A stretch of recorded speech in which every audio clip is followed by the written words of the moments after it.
حضور اکرم صلی اللہ علیہ وآلہ وسلم نے فرمایا کہ وحی نازل ہوتے وقت کبھی مجھ کو گھنٹی کی سی آواز محسوس ہوتی ہے، اور وحی کی یہ کیفیت مجھ پر بہت شاق گزرتی ہے۔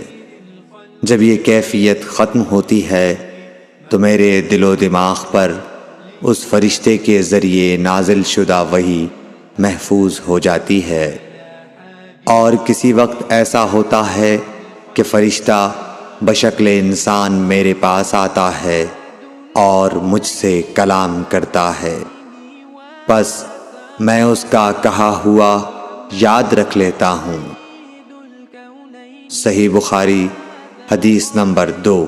والفریقین من أرب ومن